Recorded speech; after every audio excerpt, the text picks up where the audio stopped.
Gaza സിറ്റിയിൽ കരയാക്രമണം രൂക്ഷമാക്കി Israel.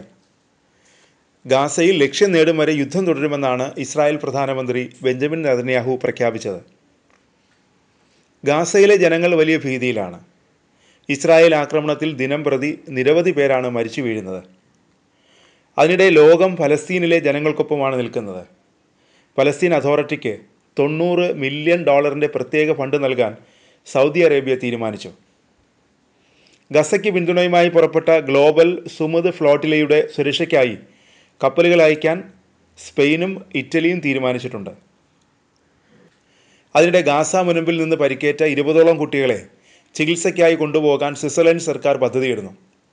ഗാസയിലെ നിലവിലെ അവസ്ഥയിൽ കുട്ടികളെ ഒഴിപ്പിക്കൽ അനിശ്ചിതത്വത്തിലാണ്. എന്നാൽ ഇതുമായി ബന്ധപ്പെട്ട ശ്രമങ്ങൾ നടന്നുകൊണ്ടിരിക്കുകയാണെന്ന് സ്വിറ്റ്സർലൻഡ് സർക്കാർ അറിയിച്ചു.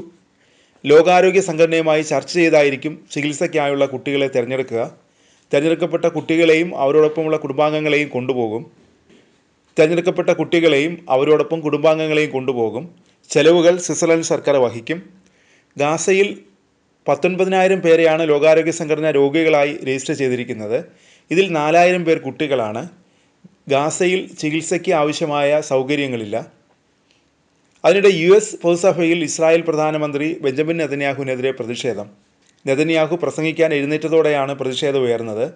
നെതന്യാഹു സംസാരിക്കുമ്പോൾ ഒരു ഭാഗത്ത് അദ്ദേഹത്തിനെതിരെ കൂക്കുവിളികൾ ഉയർന്നു. വിവിധ രാജ്യങ്ങളിൽ നിന്നുള്ള പ്രതിനിധികൾ ഇറങ്ങിപ്പോവുകയും ചെയ്തു. പ്രതിഷേധിച്ചവരിൽ അറബ്, മുസ്ലിം, ആഫ്രിക്കൻ, യൂറോപ്യൻ രാജ്യങ്ങളിൽ നിന്നുള്ളവർ ഉണ്ടായിരുന്നു. ഈ സമയത്ത് മറ്റൊരു കോണിൽ ഇസ്രായേലിനെ അനുകൂലിക്കുന്നവർ കൈയടിച്ചു.